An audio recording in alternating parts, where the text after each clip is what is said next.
Perkenalkan, nama saya Ikawati Sulemana. Saya mahasiswa dari Universitas Samratulangi Manado, jurusan Ilmu Sejarah. Saat ini saya akan membahas tentang metode penelitian sejarah. Metode sejarah adalah langkah-langkah yang dulunya dilakukan oleh Herodotus dalam menulis karya pertamanya. Secara umum, metode sejarah adalah langkah-langkah atau tahapan untuk merekonstruksi peristiwa masa lampau.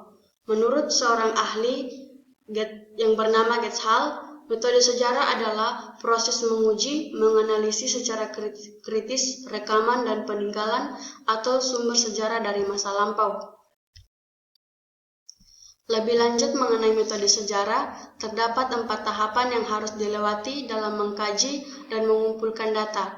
Dan keempat tahapan tersebut antara lain, yang pertama, tahapan heuristik, yang kedua, tahapan kritik atau verifikasi, yang ketiga ada tahapan interpretasi, yang keempat ada tahapan historiografi. Yang pertama, heuristik. Heuristik berasal dari bahasa Yunani, yaitu heuroskein, yang berarti mencari atau menemukan. Tahapan yang pertama ini adalah mencari dan menemukan. Nah, apa yang kita cari? Yaitu sumber atau data sejarah. Heuristik memiliki 3 bagian, yaitu yang pertama ada corroboration, yang artinya membandingkan sumber sejarah. Di sini membandingkan sumber sejarah yang kita dapat apakah memiliki sisi yang sama atau berbeda. Yang kedua ada searching, adalah mengidentifikasi penulis, tanggal dan tempat dibuatnya sumber sejarah tersebut. Dan yang ketiga ada contextualization, adalah yaitu mengidentifikasi waktu dan tempat terjadinya peristiwa tersebut. Selanjutnya, tahapan kedua yaitu kritik atau verifikasi, menguji keaslian atau keabsahan dari sumber atau data sejarah yang sudah ditemukan. Kritik atau verifikasi ini terbagi menjadi 2, yaitu yang pertama kritik eksternal, yaitu menguji keaslian dari sumber sejarah atau otentisitas, yang berarti ia menyeleksi segi-segi fisik dari sumber yang ditemukan. Bila sumber itu merupakan dokumen tertulis, maka harus diteliti kertasnya, tintanya, gaya tulisan, bahasanya, kalimatnya, ungkapannya, kata-katanya, dan huruf yang digunakan. Yang kedua ada kritik internal, yaitu menguji keabsahan atau kesahihan sumber sejarah atau kredibilitas. Tujuannya yaitu untuk menyeleksi data sehingga diperoleh fakta dari sumber sejarah yang ditemukan. Tahapan selanjutnya yaitu interpretasi, menafsirkan, menyimpulkan, merangkai fakta-fakta sejarah.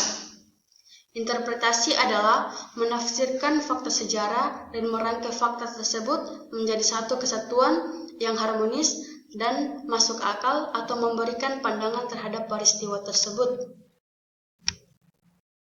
Dan tahapan yang terakhir dalam metode sejarah adalah tahapan historiografi. Historiografi berasal dari bahasa Yunani yaitu historia yang artinya sejarah dan graphe yang artinya tulisan atau naskah. Historiografi sebagai bentuk publikasi baik dalam bentuk lisan maupun tulisan mengenai peristiwa atau kombinasi peristiwa-peristiwa di masa lampau.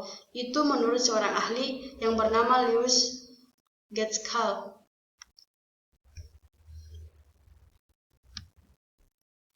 Dalam penulisan sejarah sudah terbagi menjadi 2 jenis, yaitu yang pertama ada naratif.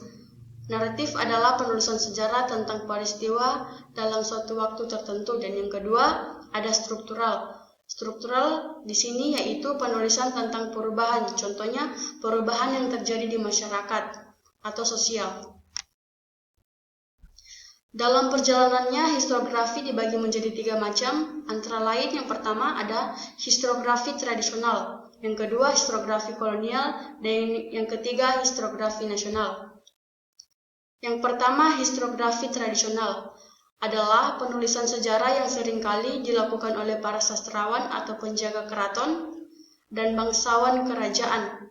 Historiografi ini berasal dari masa kerajaan Hindu-Buddha dan Islam. Contoh historiografi tradisional adalah Prasasti Canggal, Negara Kartagama, Sutasoma, Hikayat Raja-Raja Pasai, dan Babat Tanah Jawi. Selanjutnya, historiografi kolonial adalah penulisan sejarah yang muncul semasa kolonialisme Belanda di Indonesia, dimulai sejak VOC sampai pemerintahan Hindia Belanda.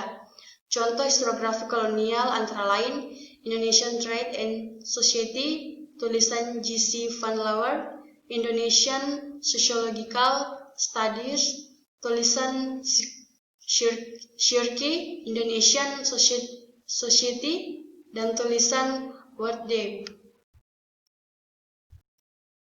Dan yang terakhir ada historiografi tradisional.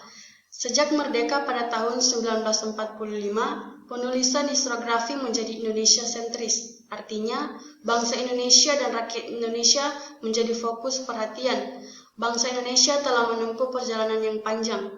Contoh historiografi tradisional antara lain Sejarah Perlawanan Terhadap Kolonialisme dan Imperialisme, Editor Sartono Kartodirjo, Sejarah Nasional Indonesia, jilid 1 sampai dengan jilid yang ke-6, Editor Sartono Kartodirjo, dan Peran Bangsa Indonesia dalam Sejarah Asia Tenggara, dan karya R. Muhammad Ali. Sekian pembahasan dari saya, semoga bisa bermanfaat. Terima kasih.